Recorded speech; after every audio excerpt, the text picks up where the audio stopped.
El sindicalismo coadyuvante, pues es el que abroga de que estamos en un sistema capitalista y que pues ahí se puede desarrollar libremente un sindicato.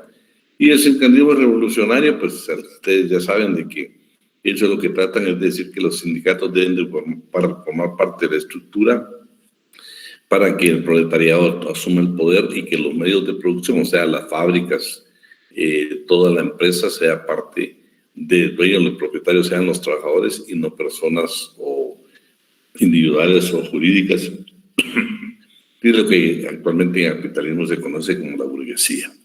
Entonces, esas dos clases de sindicalismos como pensamientos o corrientes del sindicalismo, vamos a ver.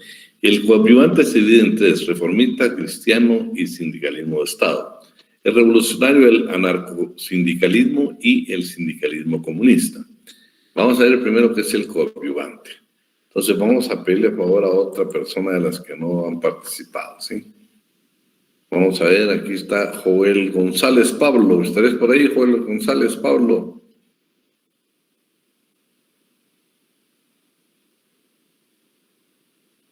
No. Giancarlo Franco Cordón.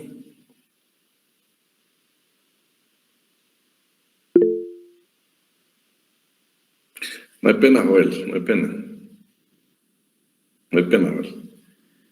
Giancarlo. ¿Dónde estamos? Jonathan Alberto Barrios.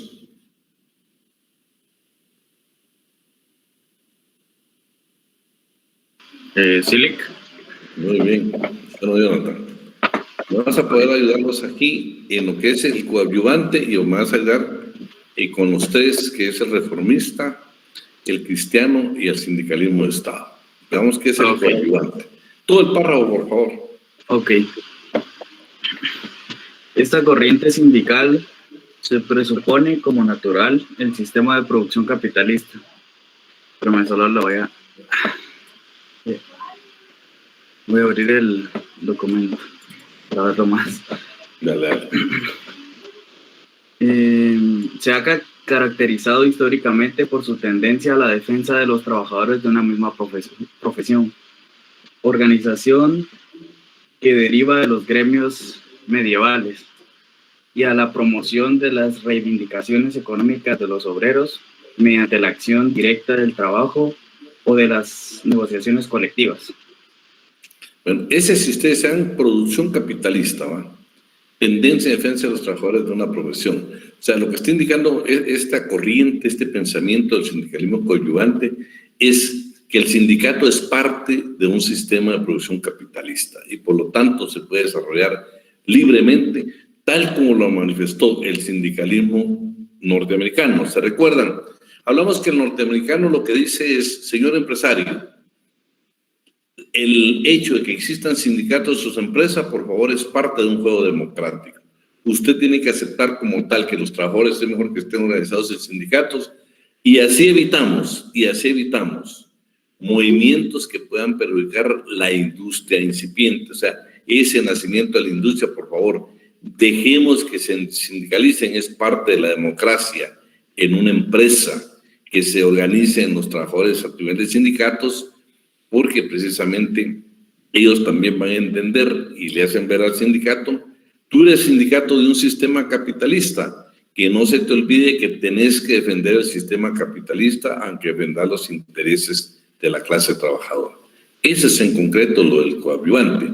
Pero en el coadyuvante encontramos una subclasificación: reformista, el cristiano y el corporativismo. Veamos qué es el reformista. Primer párrafo, por favor. Ahorita les. El sindicalismo reformista, orientado en el pensamiento de los esposos Webb. El socialismo reformista reconoce la necesidad histórica de la lucha de clases y considera a la sindicación como el instrumento natural de organización y defensa del trabajo para mejorar las condiciones laborales y balancear la lucha democrática. La omnipotencia de la clase empresarial.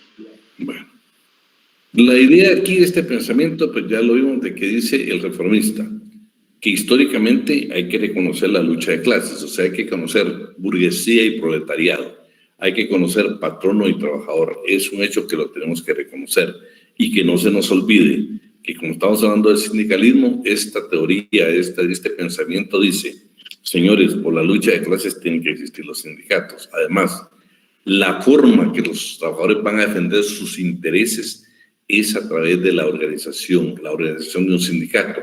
Es la manera que ellos tienen de defender precisamente sus derechos como trabajadores. Y eso va a permitir precisamente balancear la lucha democrática y mejorar las condiciones laborales de los trabajadores. Eso dice el reformista. Lick, disculpe, una duda. Es que no me queda muy claro. Entonces, digamos, ¿cuál sería la diferencia entre coadyuvante y sindicalismo reformista? Disculpe. No, acuérdate que el coadyuvante, mira, pues tal vez para dejarlo bien claro, estamos hablando de pensamientos y corrientes del sindicalismo, solo son dos, el coadyuvante y el revolucionario, ¿sí?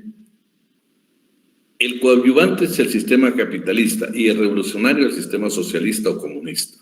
El reformista, ¿sí? El reformista, estás hablando, primero el coadyuvante, estás ubicando nada más en el capitalismo, y el revolucionario ubicarlo en el socialismo o en el comunismo. Ahora, las tres corrientes que se manejan dentro del coadyuvante, la primera es la reformista. La reformista dice, señores, tiene que haber lucha de clases, ¿sí?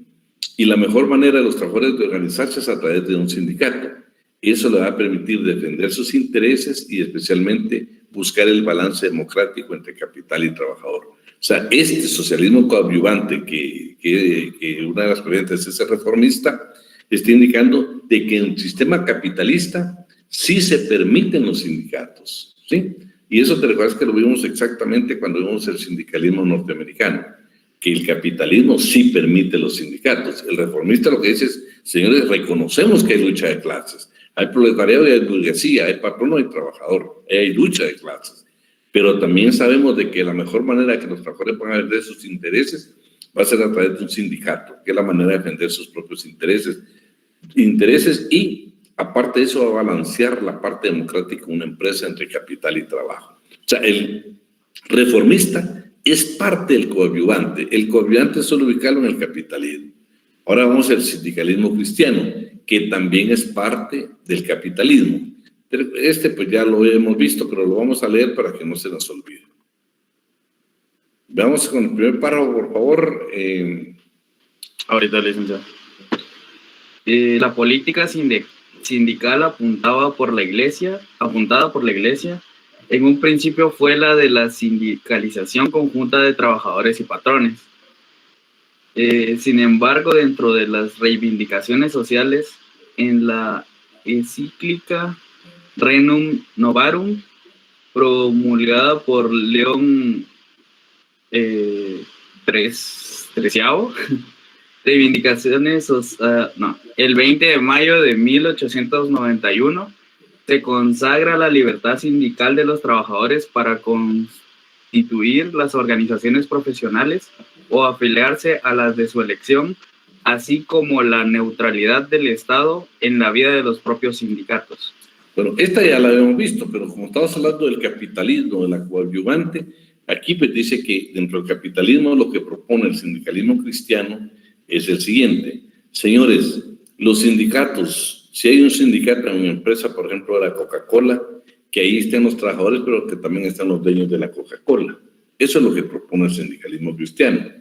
Sin embargo, esta es la teoría general. Sin embargo, ya en una de las encíclicas que ellos mencionan, y exactamente que fue promulgada en 1891, nos dicen, señores, o sea, hay una vertiente de la misma iglesia que dice, no, señores, no puede existir sindicato de patronos incluyendo a los trabajadores o los trabajadores incluyendo a los patronos. Eso es imposible. Acuérdense que este sindicalismo cristiano buscaba la paz social y él indicaba, señores, si en un sindicato están patronos y trabajadores integrando ese sindicato, va a haber paz porque no va a haber conflicto, van a tratar de arreglar las cosas dentro del sindicato, que el sindicato va a ser parte que va a llevar ya soluciones a la empresa. Eso es sumamente imposible, ¿va? ya precisamente un grupo de ellos dice que no. En 1891 dice, no señores, solo debe ser sindicato de trabajadores y sindicato de patronos. Y también, por supuesto, ellos admiten que el sindicato, cuando exista como tal, que el derecho del trabajador de afiliarse o no al mismo. Ese es un derecho que ya es explotado. Y segundo, la neutralidad del Estado en la vida propia de los sindicatos. Ven que está hablando de una actividad neutral, no está hablando de la no intervención, está hablando de que va a participar, pero de una actitud neutral, que no esté siempre a favor de los trabajadores o los patronos, ni de los sindicatos, sino que sea una posición totalmente neutral. Ese es en cuanto al socialismo cristiano, que seguimos hablando del coadyuvante, que es el capitalista. Y por último vamos al sindicalismo de Estado, corporativismo, que también ese es un poco complejo. Quiero que lo analicemos bien, porque aquí lo que pretende es que desaparezca el autogobierno, o sea, que no haya autogobierno en el sindicato, que el sindicato no sea libre para elegir a sus representantes, que no sea libre para hacer su personalidad jurídica, para sus estatutos, sino que sea el Estado el que precisamente dirige. ¿Por qué? Porque eso va a provocar precisamente la colaboración y la solidaridad. Pero leámoslo para que nos quede claro. Sindicalismo de Estado o corporativismo. Esta corriente constituye la antítesis del autogobierno democrático, toda vez que la actividad sindical se encuentra heterodisciplinada por las decisiones del Estado. Dentro de esta concepción se pretende superar la contraposición de clases mediante la absorción de la vida sindical dentro de la estructura del Estado, aparentando convertir al sindicato en instrumento de colaboración y solidaridad. Así, dentro del esquema corporativo, se hace factible la responsabilidad de aquel frente al poder público respecto a la gestión y tutela del interés profesional. Siempre estamos hablando del sistema capitalista. Ahora pasemos al sistema socialista o comunista. Aquí pues se va a dividir en dos, ¿va? Ustedes, revolucionario. Entonces aquí vamos a ver, para que nos dé alguien más, para que todos participen. Estará por ahí, vamos a ver, Evelyn Noemí Gómez. Chilic, buenas tardes. Buenas tardes. Veamos el revolucionario, por favor, el primer párrafo. Lic, perdone, con una pena, voy manejando. No hay pena, no, por favor, no. Gracias, disculpe. No tengas pena. Vamos a ver, Evelyn Vidalia Fuentes.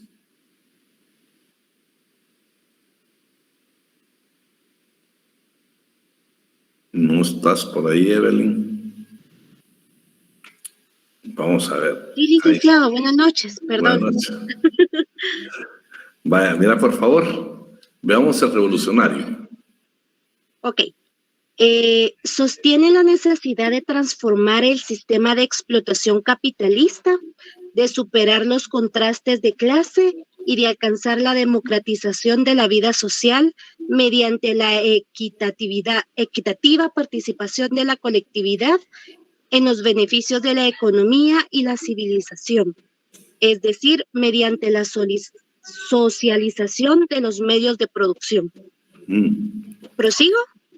Sí, yo digo que sí, para que entendamos, porque fíjense que aún entre las corrientes revolucionarias, Marx y los protagonistas de uno de los sindicalistas se pelearon y no estaban de acuerdo en ellos, porque estos eran más que todo, por ejemplo, el revolucionario, pues ubiquémonos, cuando habla mediante la socialización de los medios de producción, lo que está diciendo es de que los medios de la producción no debe ser ninguno de la clase burguesa, o sea, ya sea entidad jurídica o entidad o persona individual, no permite que los medios de producción los tengan los burgueses. Los dueños de las empresas, los dueños de las fábricas no sean empresarios, no sean personas individuales o colectivas, sino que sean precisamente colectivas, hablando de sociedades anónimas, ¿va?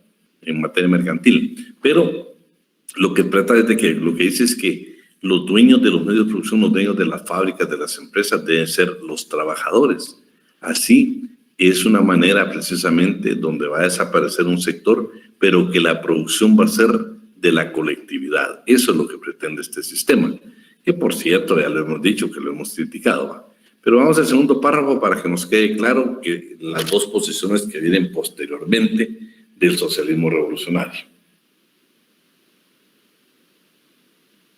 ¿Estás por ahí? Sí.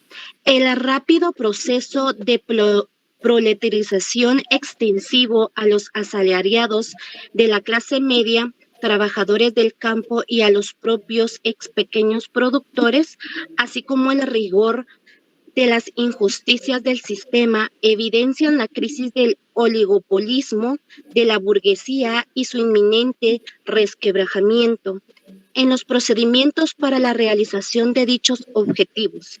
El sindicalismo revolucionario se ha manifestado en diversas corrientes, fundamentalmente el anarcosindicalismo, orientado por, no sé cómo se pronuncian los nombres, Bakunin y Sorel, y el gracias, y el sindicalismo comunista, inspirado por Marx, Lenin y Trotsky, tendencias que a partir del enfrentamiento entre Marx y Bakunin durante la Primera Internacional de 1848 se han desarrollado en forma peculiar, ya contraponiéndose, ya radicalizándose. O sea, fíjate que ya cuando hablamos de las internacionales donde ellos participaban, recuerdas que las internacionales tuvieron subdivisiones entre ellos mismos por la libertad de pensamiento, donde estaban, por ejemplo, los socialistas utópicos, los socialistas, ¿qué dice ahí? Los socialistas científicos o el comunismo científico. Entonces, esas diferencias fueron las que destruyeron esa primera internacional de trabajadores. Y aquí lo que radica es de que precisamente los dos eran de un pensamiento revolucionario, pero tenían dos formas diferentes de ver precisamente todo el proceso para que el sindicalismo tuviera auge, y especialmente en este caso, vamos a ver el primero, se van a dar cuenta que es totalmente severo. Solo déjame ver, por ahí alguien nos está haciendo una consulta, una pregunta.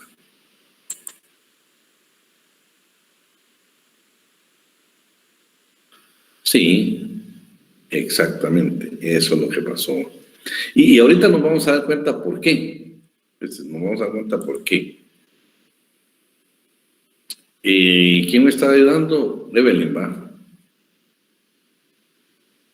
Sí, licenciado. Bueno, continuamos. Miremos las dos corrientes del revolucionario. El anarcosindicalismo. Esta corriente, que alimentara el pensamiento del obrerismo mexicano durante la Revolución y el tardo porfirismo, se basa en el principio de la oposición de la opresión. Ay, se fue la imagen. Solo quiero ver algo.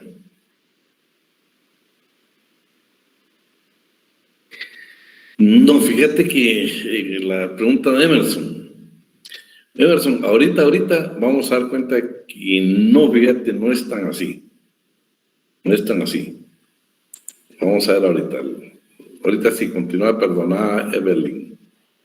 Hoy sí. Ok. Se basa en el principio de la oposición a la opresión burguesa y de bloqueo a su mecanismo general, mediante el recurso preferente de la huelga solidaria y de la rebelión espontánea de las masas. ¿Prosigo? Espérate. Vean qué interesante. Estamos hablando del revolucionario. Estos defensores que ya Evelyn se hizo favor de denunciarlos, dicen, se basa en el principio de oposición a la opresión burguesa. O sea, ellos dicen, señores, aquí hay una opresión de la burguesía, y de ahí dos maneras de destruirlos, o una manera de destruirlos. Sí, bueno, primero vamos a crear un bloqueo de fenómeno general. ¿Cómo lo vamos a hacer? Mediante, estamos hablando de los sindicatos. Los sindicatos se van a la huelga, ¿sí? Y lo hacen en forma solidaria. ¿Qué quiere decir en forma solidaria? Significa que, por ejemplo, Jonathan Alberto y Roxana, bueno, vamos a poner, Jonathan Alberto trabaja para Claro. Iris Roxana pertenece, por supuesto, al sindicato de Claro. ¿Va? Enrique pertenece al sindicato de Tigo. Y Dani pertenece al sindicato de Movistar. No sé si todavía existe ustedes. Bien, ¿va? Aquí ya no. Era la mejor señal de Guatemala, que se fue. Bueno, pero pongamos de que todavía está. y Dani trabaja ahí. Viene, y este sistema lo que propone es lo siguiente. Resulta que Movistar, el sindicato donde pertenecía Dani, se fueron a la huelga. Este revolucionario de esta corriente, el anarcosindicalismo, indica que los trabajadores de Tigo y los trabajadores de Claro van a ser solidarios en la huelga. O sea, también se van a ir a la huelga para apoyar precisamente a Movistar. Eso actualmente, por ejemplo, en Guatemala y en cualquier del mundo, está prohibido. En Guatemala no se permite la huelga solidaria. O sea, si los de Movistar tienen un problema, hay un conflicto, hay un procedimiento y le va a afectar únicamente a los contratos de Movistar. No tiene nada, absolutamente nada que ver en las otras dos empresas. Por lo tanto, no se permite que ellos se puedan ir también a la huelga porque no puedan perjudicar intereses de su empresa cuando realmente quien está en huelga es Dani. ¿Qué es lo que esto pretende? La idea de que nos vayamos todos a la huelga, que todos seamos solidarios con las pretensiones de Dani y así destruimos el sistema de explotación que están haciendo la burguesía en la empresa donde trabaja Dani. Y de último, ¿qué vamos a provocar con la huelga solidaria? Todas las empresas nos vamos a la huelga y eso provocamos una rebelión en masas, ¿sí? Una rebelión espontánea en masas. Y eso puede provocar, bloquear totalmente el sistema burgués. Y por supuesto, todo fue producto que teníamos la opresión, bajos salarios, jornadas inadecuadas, todo lo demás que provocó que nosotros nos fuéramos ahí. Pero si se dan cuenta, lo que ellos pretenden es dan primero, para ellos la solución es ese bloqueo. La opresión no puede llegar a ese bloqueo, a ese mecanismo bloqueo. ¿Cómo lo vamos a hacer? Mediante la huelga solidaria, que eso va a provocar la rebelión espontánea de las masas. Esa es la posición de ellos. Veamos este último párrafo, por favor, Evelyn. Ok. No obstante su orientación revolucionaria, el anarcosindicalismo ha sido fuertemente criticado, sobre todo en el marxismo, por la candidez de su estrategia, la ineficacia de la lucha espontánea, de la violencia caótica y de la revolución civil como camino a la paz. Sin embargo, para Marcus, las organizaciones anarcosindicalistas son sujetos potenciales de la revolución futura. En sus principios se han inspirado los recientes movimientos estudiantiles y los de las marginadas mediana y pequeña burguesía. En cuanto a elemento de ruptura con las instituciones vigentes y de predisposición contra el sistema, su naturaleza revolucionaria es evidente. Ahí estamos, la oposición y quiénes son, va. Pero imagínate, por lo que hablábamos ahí, dice, no obstante la orientación revolucionaria ha sido fuertemente criticada, sobre todo por el marxismo, porque fíjate que ellos no creen en una lucha del proletariado, ellos creen en una revolución civil. Nos vamos todos a la huelga, ¿sí? ¿Y qué vamos a provocar eso? Que la sociedad en sí, que todos, la sociedad en sí, entonces es una revolución civil de la población. Ahí colapsa la sociedad. Comenzamos con los sindicatos, pero al fin también invitamos a la sociedad, y entonces dicen que sería una revolución civil.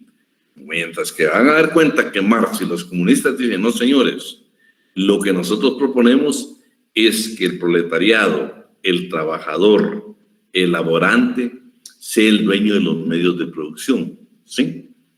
Esa es una de las diferencias, pues. Veamos hoy qué dice. Solo quiero leer dos comentarios que estaban ahí que me parecieron interesantes. Déjenme ver. Vamos a ver. Tenemos ahí a José Alfonso. ¿El problema afectará a las tres empresas, por ejemplo? Si así se podría participar, no. Definitivamente, José Alfonso, la huelga solidaria en Guatemala está prohibida, ¿viste? No se permite. Segundo, claro, acuérdate que ya lo vimos y por eso creo que por ahí vas. No, acuérdate que la huelga en sí va a afectar únicamente a los trabajadores de la empresa, ya sea para bien o para mal, pero va a afectar directamente a los trabajadores de la empresa. Normalmente la huelga, cuando ha sido legal, va a beneficiar a todos, porque dice que afecta a la totalidad de los contratos de la empresa. No puede ser las otras, aunque los problemas sean similares. Ellos tendrán que hacer su propio planteamiento. Luego, Emerson dice, por cierto, Bueno, imagínate, también va a morir clandestinos con Frida Kahlo, mira.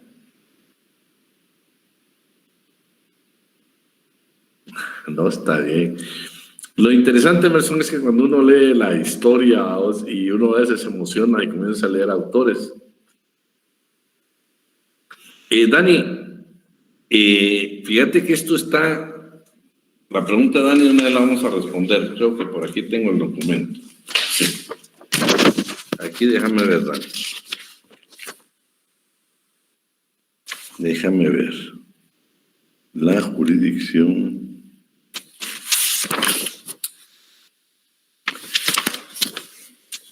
Vamos a poner a alguien ahí que nos haga favor. ¿Sabes qué, Dani? Que alguien me busque en el decreto 71-86. 71-86. ¿Qué artículo? Ahí, solo mientras avanzamos nosotros, que alguien me lo pueda buscar, vos, porque no lo tengo aquí.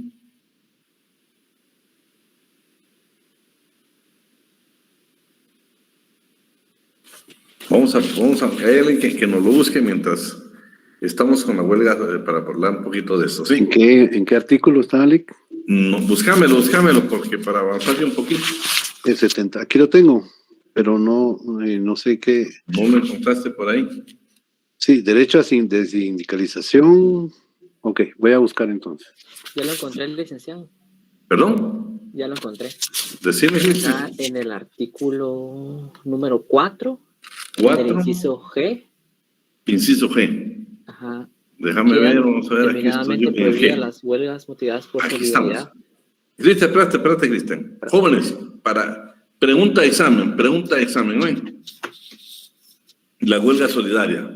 El decreto 71-86, artículo número 4, inciso G, que dice lo siguiente. Por favor, Cristian. Con gusto. Quedan terminantemente prohibidas las huelgas motivadas por solidaridad intersindical o solidaridad con movimiento que surjan a través de comités ad hoc o por intereses ajenos a reivindicaciones económicos sociales. Ahí estamos. 71-86. 71-86 es el decreto, ¿eh? Ahí lo anotan ahí. Bueno, va otra pregunta, jóvenes, antes de que se me olvide, pero bueno, quiero terminar esta parte. Ahora, ¿quién me está ayudando? Evelyn. Miramos hoy el sindicalismo comunista, que este ya lo vimos, ¿va? Pero lo vamos a volver a ver. Por favor, Evelyn. Muy bien, licenciado. María José, ahí está la tremenda Majo de San Gidos del inglés tremendo. Y Pamela, que no se te olvide que es 4, inciso G. Ahí estamos. Ahí Dalia Rosibel lo escribió. Veamos hoy, Evelyn Vidalia. En el marco de la lucha de clases, no existe país del continente europeo donde se plantee el socialismo y la revolución, con todas las variantes más imaginables. Se multiplican dentro de este contexto las asociaciones obreras y los sindicatos. Dentro de la sociedad clasista, el sindicalismo comunista pretende reivindicar para el proletariado un sistema jurídico de tutela y dignificación, cimentado en el principio de in favor prestatoris, adoctrina y robustece la vida sindical y prepara, mediante la acción articulada y permanente, la transformación de las estructuras económicas y el ascenso al poder de la clase laborante. En tal virtud, lucha contra la despolitización de los sindicatos, intenta por los ideólogos burgueses en los niveles internacional e interno. Bueno, ¿qué es lo que pasó aquí? Este pensamiento del sindicalismo comunista, lo que dice, señores, miren lo que está pasando en Estados Unidos. Le están diciendo al sindicato que está bien que exista, pero que defienda que ellos son capitalistas. Le está diciendo, eso es en concreto, por eso dicen que la parte política que tienen los sindicatos del sistema capitalista, que los dejamos que existan ustedes porque somos parte de nuestra democracia como capitalistas, es que ustedes existan. Pero no, lo que dice este pensamiento comunista dice, no señores, lo que debemos de tratar es precisamente buscar la dignificación del sindicato para que ellos sean en forma articulada y permanente, permitan la transformación de la estructura económica. ¿Quiere decir la transformación de la estructura económica? Que los medios de producción no pertenezcan a empresarios o burgueses, sino que la empresa, los medios de producción, la fábrica, por decirlo en palabras más sencillas, pertenezcan precisamente a la clase trabajadora, ¿sí? Que sean ellos, que no existan burgueses, sino sea la clase trabajadora, el proletariado al poder. Eso es en concreto lo que pretende precisamente este tipo de pensamiento. Ahí terminamos con el sindicalismo y ahora vamos a pasar al tema de la libertad sindical. La libertad sindical la vamos a ver desde qué 10, 11 partes más importantes. Primero, la libertad sindical. Vamos a ver, voy a buscar a alguien más que nos ayude. Ya nos ayudó ahí Evelyn, ahora voy a buscar a alguien más. Y vamos a ver. Gabriela Michelle Fuentes, ¿estás por ahí? Buenas tardes, licenciado. Buenas tardes. Sí. Lo que estás subrayado, por favor. Ok. Con las nuevas formas de producción impuestas por el desarrollo industrial, habrían de surgir nuevas maneras de organización proletaria. A la producción capitalista de la gran industria, el sindicato. Fíjate pues. Lo que estoy indicando aquí es de que, por ejemplo, en el sistema feudal aparecieron las corporaciones de oficios, pero también a la producción capitalista, o sea, la gran industria, el sindicato. Esta es la gran discusión, por ejemplo, de los pensamientos que hemos discutido, porque fíjense que realmente lo que dice es de que a partir de la revolución industrial, a partir de la fábrica, el aparecimiento de la fábrica, de la empresa, todo lo que ustedes quieran, la revolución industrial, dejamos afuera el sistema feudal, entramos a la revolución industrial. Entonces, lo que afirman aquí es cierto. A la producción capitalista, a la gran industria, ¿cuál es la organización proletaria? El sindicato. ¿Sí? Lo que yo quiero que ustedes nos quede bien claro y preciso, y para eso quisiera, vamos a ver, voy a pedir por favor vamos a ver, Gilmer Otoniel, ¿estás por ahí? Sí, licenciado, buenas tardes. Léeme el artículo 206 de tu Código de Trabajo. 206, primer párrafo. Código de Trabajo. Primer párrafo, muy bien. Título sexto, sindicatos, capítulo único, disposiciones generales. Artículo 206. Sindicato es toda asociación permanente de trabajadores o de patronos o de personas de profesión u oficio independiente. Trabajadores independientes, constituida exclusivamente para el estudio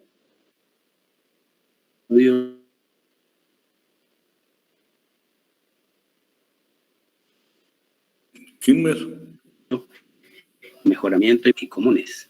Vecinos los constituidos por trabajadores campesinos o patronos de empresas o ganaderas. Ahí está bien, ahí está bien. Vean, ¿qué es lo que me interesa a mí? Dice que está constituido un sindicato exclusivamente para el estudio, mejoramiento y protección de sus respectivos intereses económicos y sociales comunes. Ese es un sindicato. ¿Qué tiene que, para mí, para Guillermo Ortiz, yo creo que para ustedes, lo que pasa es que las potencias, los pensamientos ideológicos entre el capitalismo y el socialismo comunismo querían utilizar al sindicato. ¿Sí?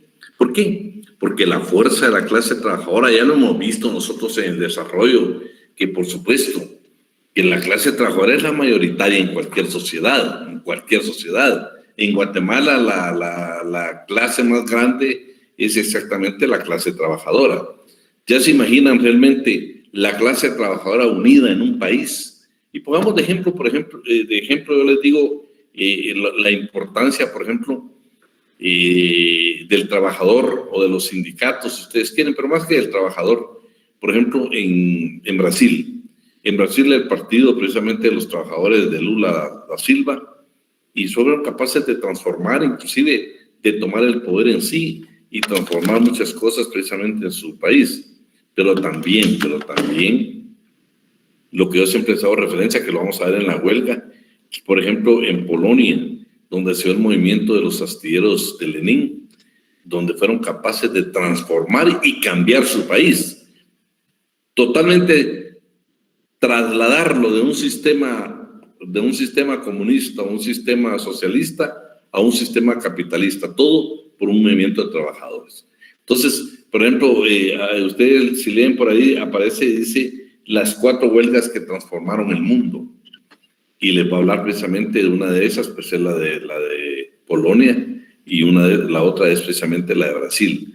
Y esos fueron cambiantes capaces de transformar precisamente la historia de mucho mundo. ¿Ustedes se imaginan en Guatemala la clase trabajadora unida?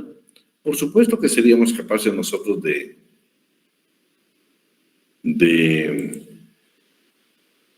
quitar y poner gobiernos, pero esa no es la finalidad de un sindicato, de quitar y poner gobiernos, no.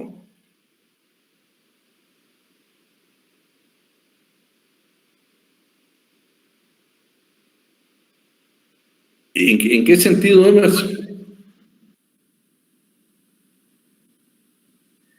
De que limita la posibilidad de que haya la solidaridad precisa entre distintos grupos de trabajadores para conseguir objetivos que, aunque no son de mi grupo sindical, entiendo que mi solidaridad puede ayudarlos a conseguir sus propios beneficios. Es que fíjate, por eso te digo, mira, pues las corrientes de pensamiento son valiosas. Te voy a hablar, te voy a hablar así claro, la bendición de ser estudiante en el conflicto armado. Yo ingresé exactamente a la universidad en 1978. Venía de un instituto nacional donde la organización estudiantil era muy fuerte, muy fuerte. Y yo viví el conflicto armado.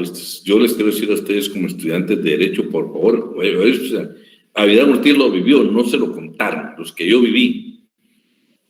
Me imagino, una vez me recuerdo que estando nosotros en clase, y recién estaban iniciando las clases, cuando de repente el aviso de que por favor desalojáramos las instalaciones de la universidad, porque me recuerdo que en esa ocasión habían ametrallado un bus donde iba un grupo de estudiantes, creo que esa vez murieron 8 estudiantes.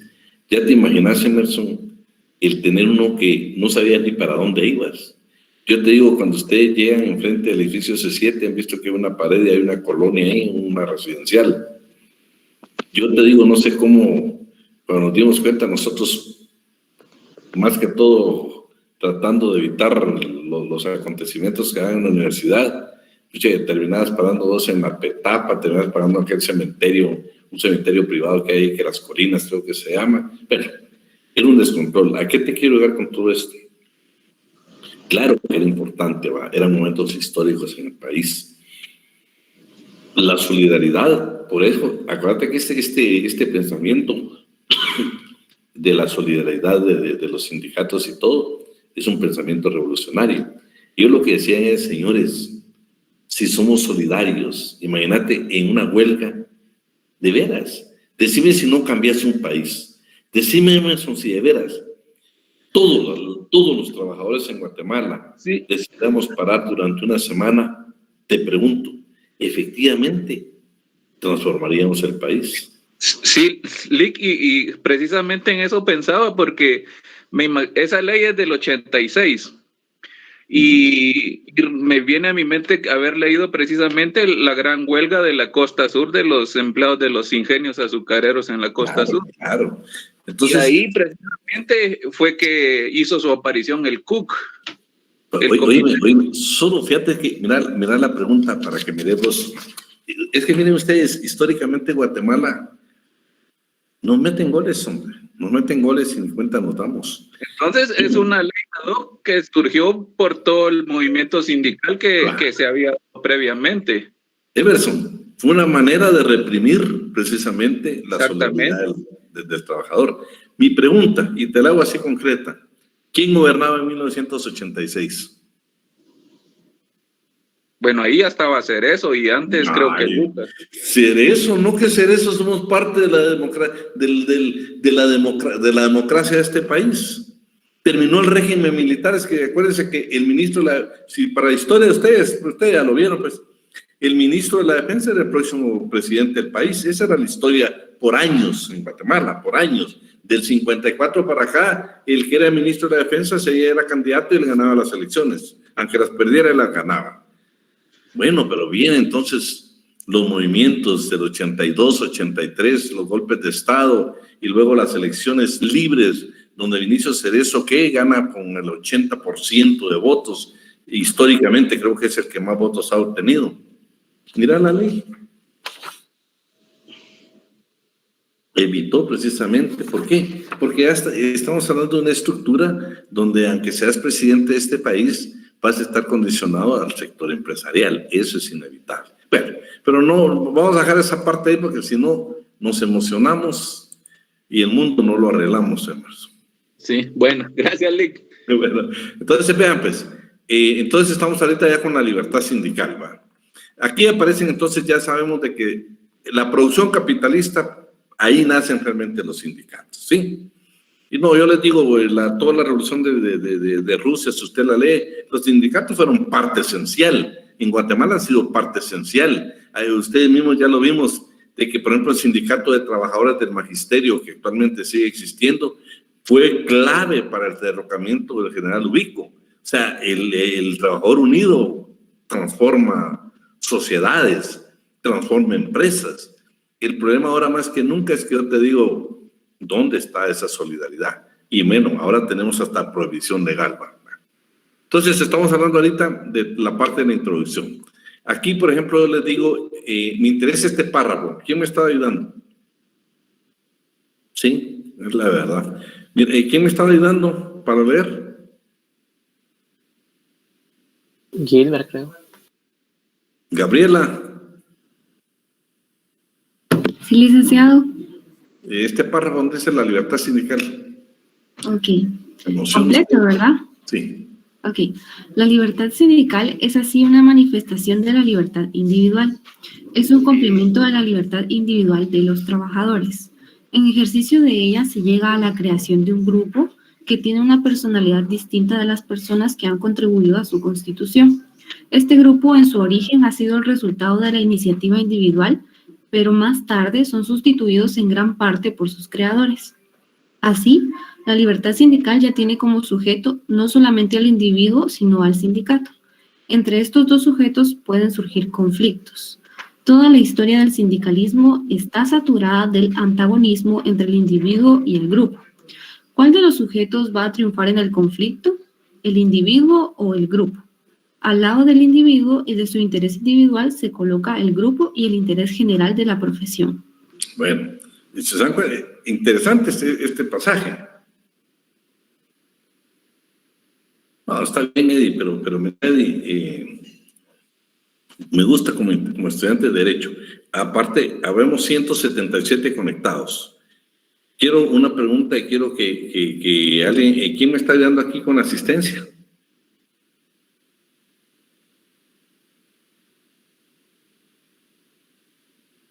José Alfonso y María José Alfonso. Bueno. José Alfonso, voy a hacer una encuesta así rapidito ustedes. Ustedes me decían y lo que la mayoría decide eso vamos a hacer. Yo quisiera dejarles un trabajo para el segundo parcial, pero no es regalado. Eso sí, en mi curso ustedes saben que necesito que usted aprenda a no regalarle las cosas. Va a ser complicado, porque primero voy a exigir que lo hagan a mano. ¿Cómo me lo van a hacer llegar? Miramos de qué manera. Y si no, pues nos quedamos con los 40 puntos. Y ahora, para bendecir al que siempre está pendiente, el que está con nosotros y todo, por favor, van a hacer 20 preguntas y van a hacer casos. Ya no va a ser del material, porque me di cuenta que los que nunca están en clase, fíjense que tienen los materiales. Y qué sencillo a ustedes. Yo les estoy hablando a ustedes, ¿qué es tal cosa? Entonces, qué fácil es. Solo agarran su computadora, ponen el tema, ahí está mi material, en menos de un minuto ya contestar. Usted que siempre está en clases, pendiente de lo que yo le digo, usted todavía quebrándose la cabeza, y el que nunca viene, de 40 a 40. Y usted anda ahí por un sub-20, un 25, y dice, ¿qué me pasó? Pues si yo siempre he estado en clase. Entonces, por favor, yo quiero que hagamos la encuesta, Ahí nos va a ayudar Alfonso. Usted escriba ahí, no sé si Alfonso lo podemos hacer ya, y si gana la mayoría, pues lo que diga la mayoría, eso vamos a hacer. Un trabajo de 20 puntos, 20 examen, o solo lo dejamos en examen. Y si solo dejamos examen, a partir de hoy, mucho ojo cuando yo le diga, esto se lo voy a preguntar, mucho ojo. A partir del día viernes, vamos a comenzar a analizar juntos los casos que le voy a preguntar. ¿Sí? Porque me interesa bendecir al que siempre se sacrifica y está aquí con nosotros. Entonces, comiencen a escribir ustedes ahí y que Alfonso me haga favor de ir viendo cuántos sí, cuántos no. Espérate, Cristian, solo quiero terminar con este. Mira qué interesante este juego. Primero, como trabajador tengo mi libertad, mi libertad. Mi libertad se va a transformar en la siguiente forma. Vamos a formar un sindicato. Bueno, Abidán Ortiz tiene personalidad como persona, personalidad jurídica, como persona individual. Pero ya cuando forma un sindicato, ese sindicato va a tener su propia personalidad. Entonces, no es que hayan dos personalidades, sino que si pertenezco al sindicato, dejo mi parte y el sindicato prácticamente va a absorber muchos de mis intereses como trabajador, porque vamos a estar discutiendo todo en común. Esa sería la parte. Entonces, bueno, ahí estamos. 2, dice que siempre desde el sindicalismo ha habido el bendito problema entre la persona, entre el trabajador y el sindicato. Y claro, porque vamos a ver más adelante que precisamente está la libertad sindical, que la libertad sindical yo se la voy a definir en pocas palabras. La libertad sindical que está acá. La libertad sindical, en concreto, todo lo que ustedes van a tener acá es lo siguiente. Es, por ejemplo, Enrique trabajador frente al Estado, frente al patrono y frente al propio sindicato. Frente al Estado, ¿por qué? Porque Enrique como trabajador tiene derecho que con 19 trabajadores más y él, que sería el número 20, tiene libertad de formar un sindicato y el Estado tiene la obligación, porque no solo ratificó el convenio 87 de la Organización Internacional del Trabajo en Guatemala, sino también porque toda la legislación laboral le da la potestad, tiene derecho a formar un sindicato y ahí está la libertad sindical, donde el Estado sin mayores trámites debería autorizar el sindicato. Frente al patrono, ¿por qué? Porque el día que Enrique llegue a trabajar en una empresa, ¿qué es lo que sucede en Guatemala? Lo que sucede en Guatemala es lo siguiente, ustedes. En Guatemala vienen y dicen, bueno, señores, usted va a trabajar en la empresa, Enrique, entonces mire, le encargo que hay un sindicato, pero no quiero que pertenezca a ese sindicato.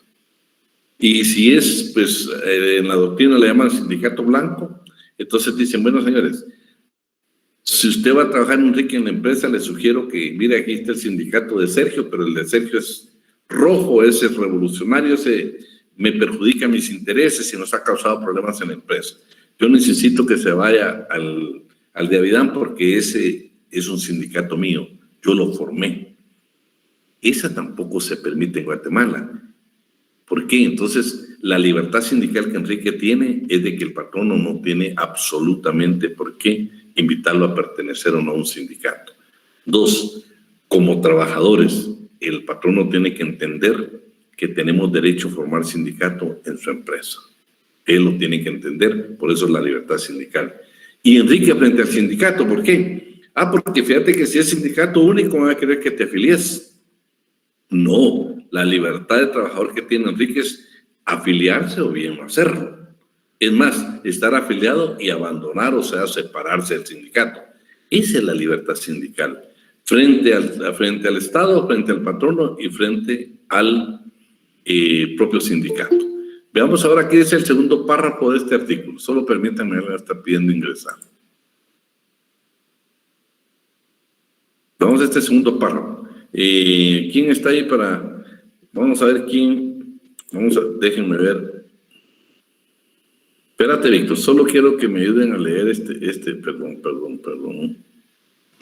¿Ayudarlo a leer, Alic? ¿Perdón? Para ayudarlo a leer, Ahí estamos. Está bien, ahí es donde dice la libertad en cuanto al ejercicio.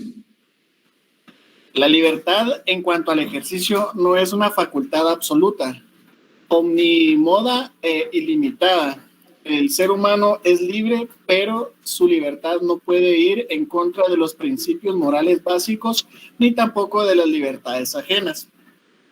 Por ello, el derecho interviene para hacer compatible las cualidades y aptitudes del ser humano para que todos los componentes de la sociedad tengan la posibilidad de actuar en los límites del equilibrio y la armonía social. Sí, sí. El conocido autor francés Paul Pic, en cuanto a la libertad sindical, apunta: todo patrono y todo obrero tiene la libertad de trabajar aisladamente o de entrar en un sindicato, también para abandonarlo.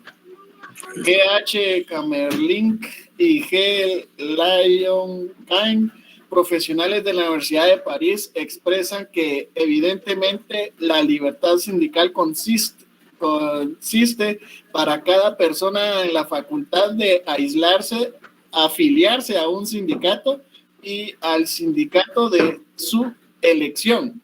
Si existen varios, la facultad de no afiliarse y, por último, la facultad de abandonar el sindicato.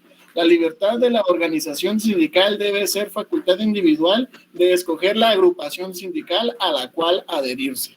Esa es la libertad sindical, mira, él lo está poniendo frente al propio sindicato. A ustedes, la libertad que nosotros tenemos de afiliarnos a un sindicato, el de nuestra elección, si hay varios, en Guatemala se permite, la facultad de no afiliarse, y por último, abandonar al sindicato. Esa es la libertad sindical en concreto, pero también frente al Estado. Entonces, veamos estos últimos 4 incisos, por favor, léetelos. El derecho sindical asume 4 aspectos que lo caracterizan según Giuliano Mazzoni. A. El derecho individual de asociarse profesionalmente. B. La estructura sindical como manifestación del derecho reconocido. C. La acción sindical como el derecho a ejecutar sus funciones de tutela profesional. Y D. El ordenamiento jurídico que permite el libre ejercicio. Estamos entonces muy claritos qué es la libertad sindical, ¿sí? Entonces ahora ya conociendo, vamos a qué dice Barrio Nuevo Peña. Léete esta parte. Porque esta es interesante, porque esta tal vez se la pregunta en el examen, porque habla del carácter colectivo y del carácter individual. Veamos qué dice Barrio Nuevo Peña.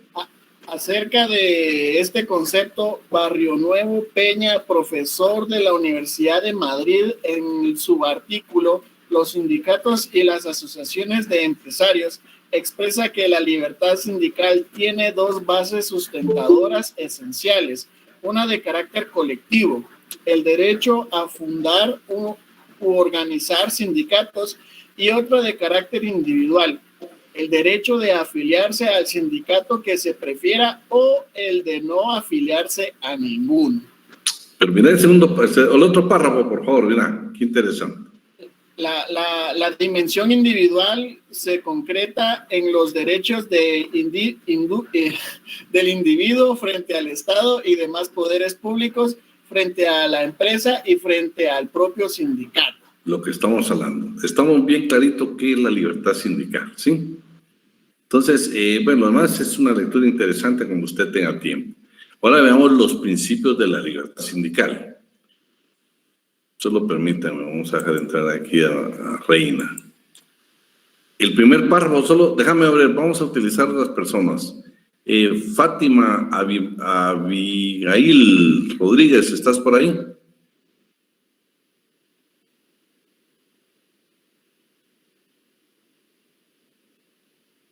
Fátima solo nos dejó encendido, su está conectada.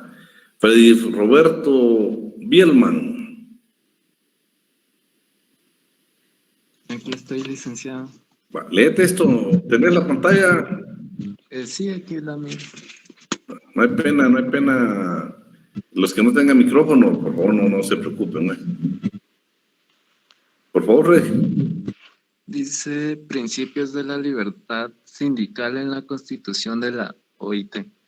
La Organización Internacional del Trabajo sustenta ciertos principios constitucionales y convencionales que deben ser motivo de consideración y reflexión. En el preámbulo de la Constitución se encuentra la frase libertad sindical. Y en el apartado B, el numeral 1 de la Declaración de Filadelfia, queda manifestado que la libertad de opinión y de asociación es esencial para el progreso constante. Es evidente que no existe una definición expresa de los términos libertad de asociación o libertad sindical en el texto constitucional, porque para interpretar estos principios, la OIT ha expedido diversos convenios al respecto. Así encontramos los convenios vigentes sobre libertad sindical a partir de 1921. Fíjese que solo ahí está, lo que Freddy le dio lectura. La Organización Internacional del Trabajo, específicamente en convenio ratificado por Guatemala, que es el 87, habla exactamente de lo que estamos hablando, que es la libertad sindical. Pero como dice aquí, no tienen una definición clara ni precisa, se van a ciertos principios que emanan precisamente de los convenios de la OIT. Y veamos cuáles son esos principios. Aquí están los principios. Ya vamos a ver a alguien más que nos ayude. Vamos a ver, está Gabriela Paredes, ¿estás por ahí?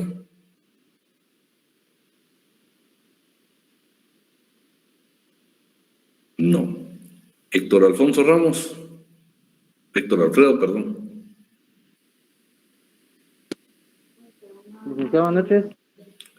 Léete estos principios que son de la Organización Internacional del Trabajo, la OIT. Principios de libertad sindical. Léetela, por favor. Y son 3, pero el último, que son las garantías, tiene 11. Miremoslos, por favor, Héctor.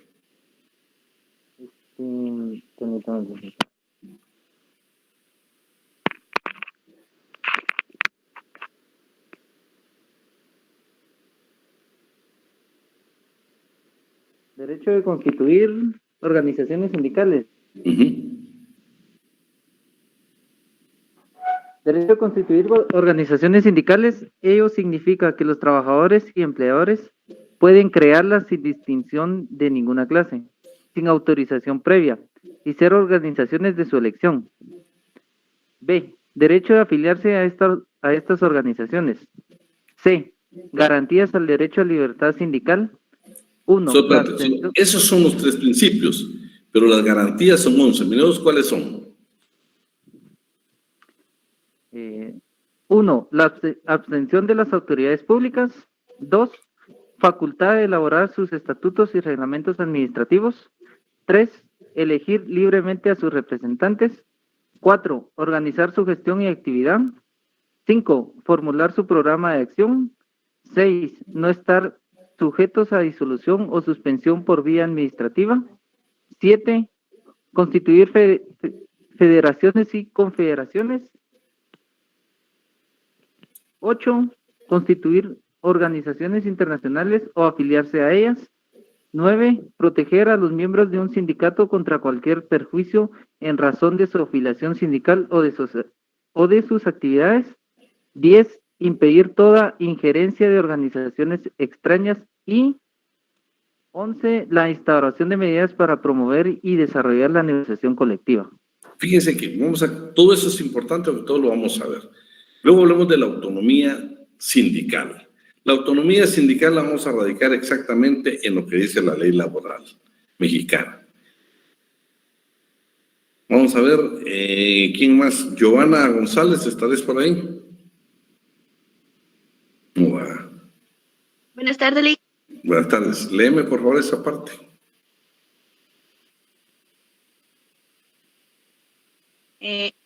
La ley laboral mexicana, en su artículo 359, expresa que los sindicatos tienen derecho a redactar sus estatutos y reglamentos, elegir libremente a sus representantes, organizar su administración y sus actividades y formular sus programas de acción.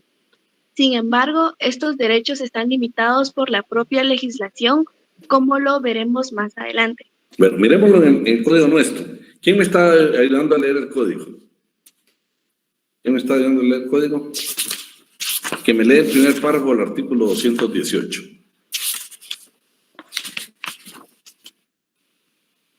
Nadie me está ayudando. Le leo yo, licenciado. Buenas noches. Por favor. El primer párrafo, ¿verdad? Sí, solo del 218. Bueno. Artículo 218.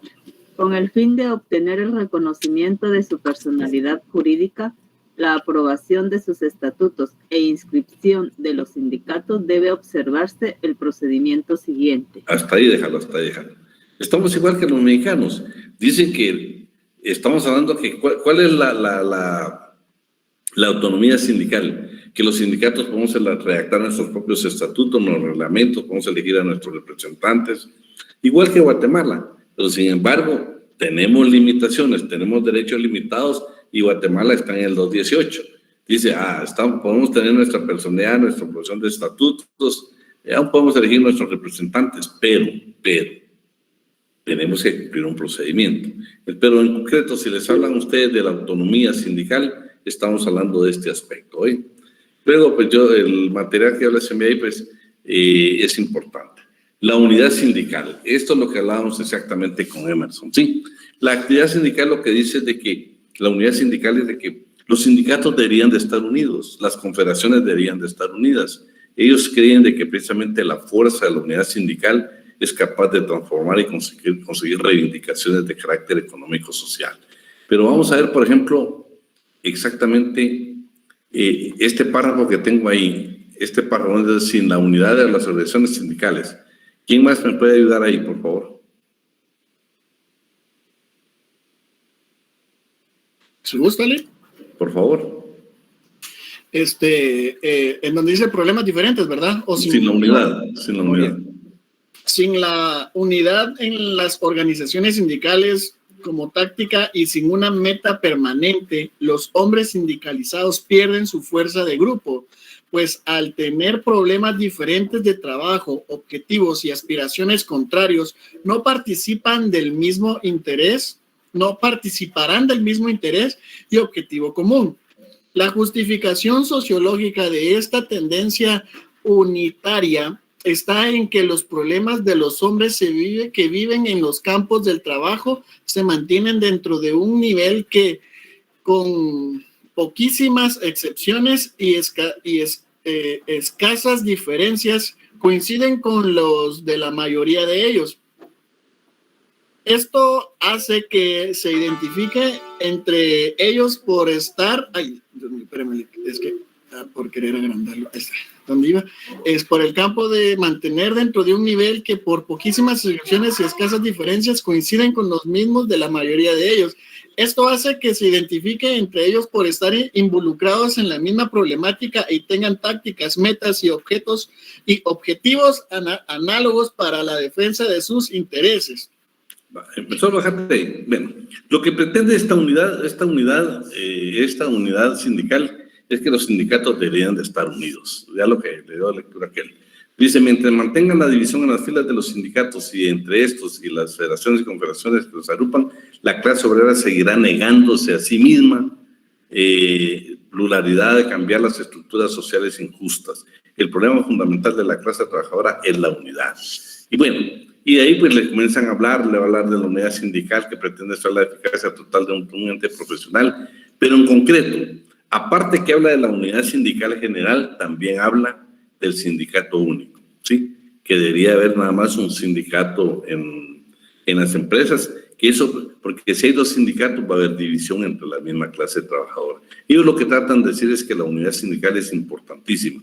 Claro, la crítica que se les hace, y veamos este párrafo ahí, por favor. Vamos a ver si está por ahí Hugo Rolando González o Ingrid Mariela Lima.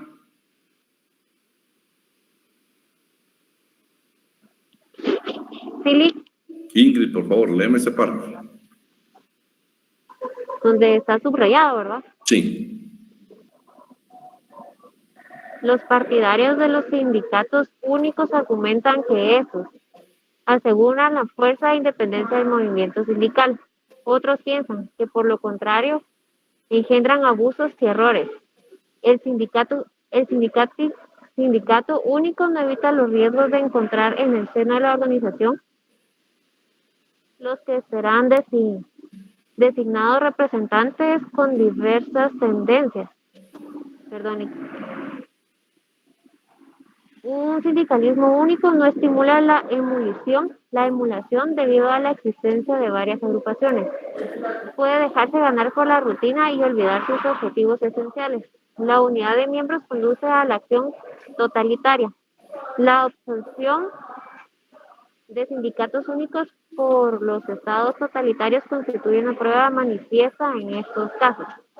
Bueno, mira lo que dice el siguiente párrafo. Los adversarios del sindicato único han realizado esfuerzos para demostrar el carácter peligroso y autoritario en este sistema que reduce a los trabajadores y patronos la acción simple y cortante de ingresar o no a un sindicato único. Puede ocurrir además que el movimiento sindical pierda su autonomía en sentido de sus tradiciones, de su misión. La unidad sindical es considerada como un desiderátum de teorías y dirigentes sindicales que pretenden asegurar la eficacia de un ente asociativo profesional determinado. En concreto, lo que tratan de decir es de que aparte de la unidad de todos los sindicatos, también el sindicato único. ¿Sí? Y por ejemplo, ahí les hacen la crítica. Ellos lo que dicen es de que si se mantenemos en unidad, obtendríamos mejores reivindicaciones de carácter social. Bueno, sin embargo, ahí viene la contrapuesta, la pluralidad sindical. Y esa la vamos a ver, espérate, vamos a ver. Sí. Permíteme, Alfonso, solo, vamos a ver quién más nos ayuda. Vamos a ver, solo que quisiera que participaran otros. Jorge Rolando Paz, ¿estás por ahí?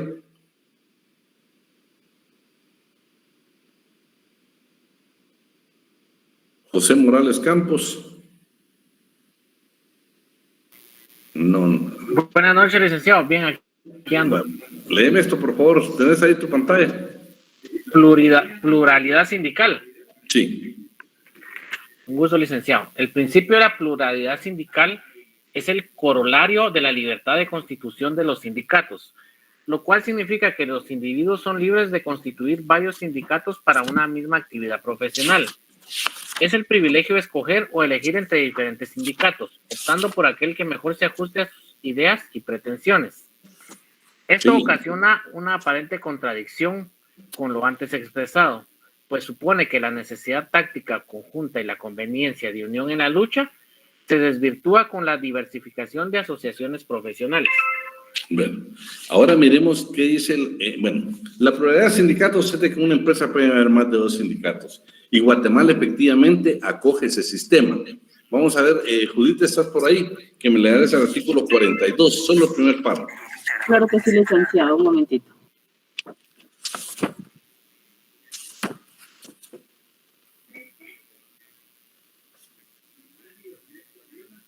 El 42, ¿verdad? Sí. Artículo 42. Si dentro de la misma empresa hay varios sindicatos de trabajadores. Solo ahí, excelente. En ese 42 hagan una anotación, pluralidad sindical, porque ahí es donde Guatemala permite que en una empresa puedan haber más de 2 sindicatos, ¿sí? Agréguelo, ese es su fundamento legal para que usted lo tenga ahí. Pluralidad sindical, artículo 42 del Código de Trabajo. Se permite que una empresa exista. Entonces, en Guatemala no es un único sindicato, sino se permite la pluralidad sindical. Ese es en concreto lo que pretende.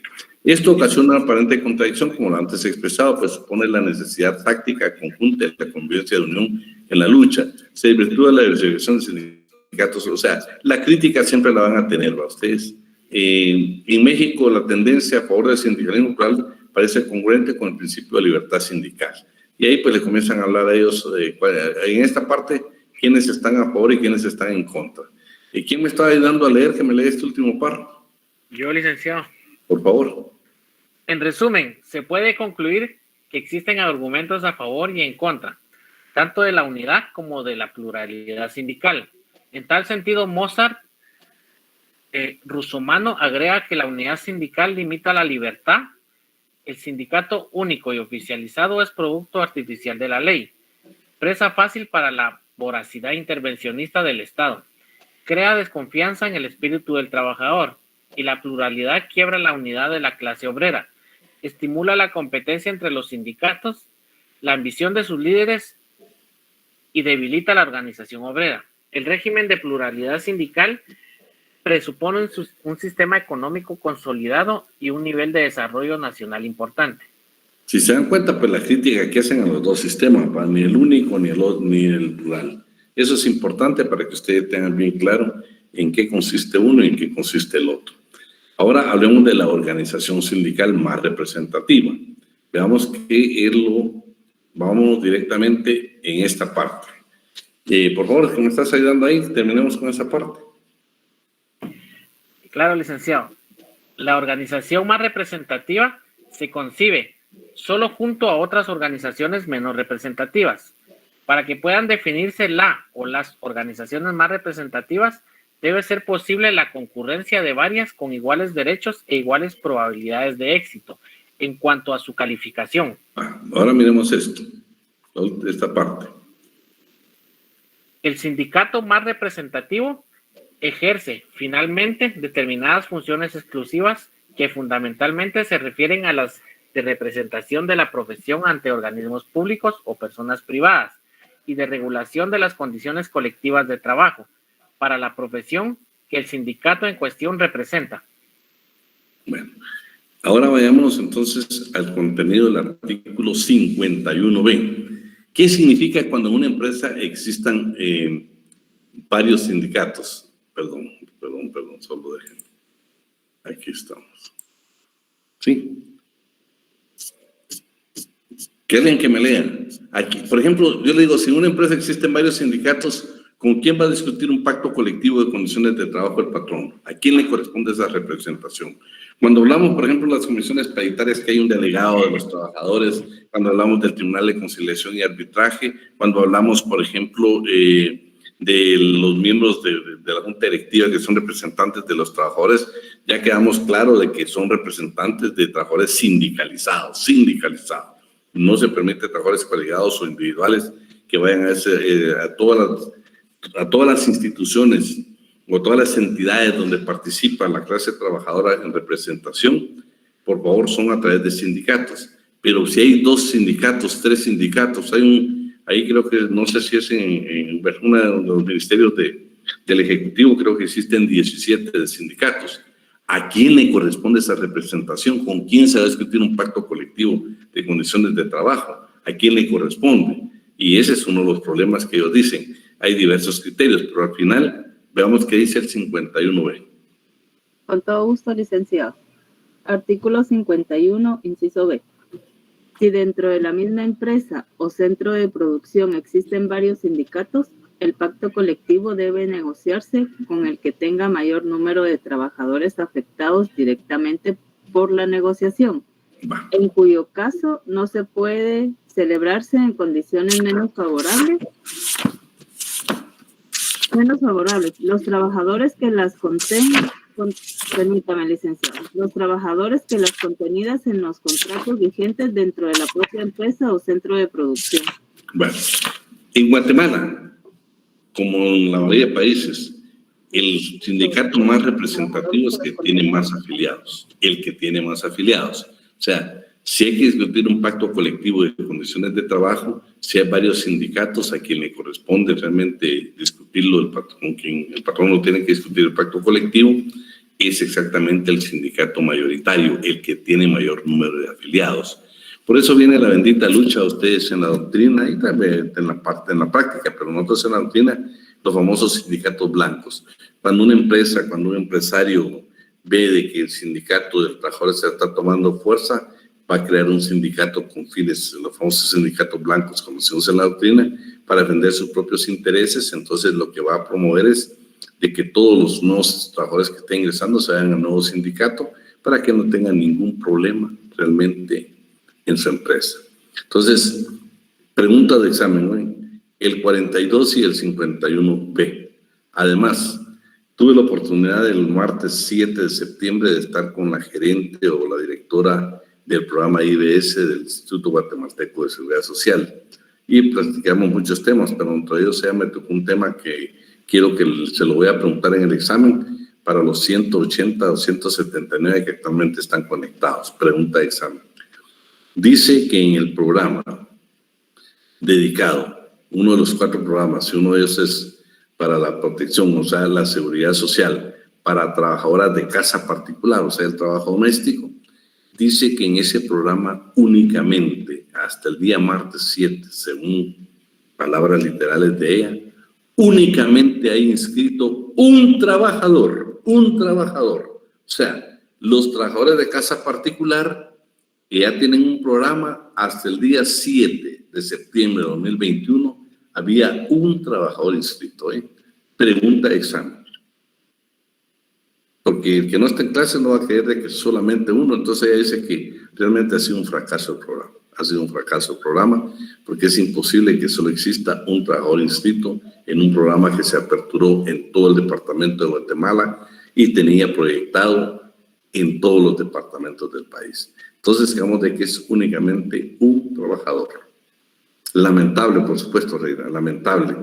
Lamentable, pero habrá muchas aristas que ver por qué sí, por qué no.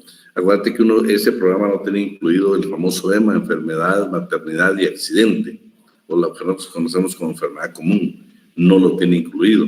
Ese puede ser una de las grandes limitantes. Segundo, que todavía no hemos preparado a esta gente, sinceramente, para que ellos se puedan incorporar al Seguro Social, porque tienen derecho a otros programas, ¿va? Tampoco tienen derecho al programa de IBS, ¿va? Entonces, tal vez esas limitantes y la poca información que se ha tenido el problema.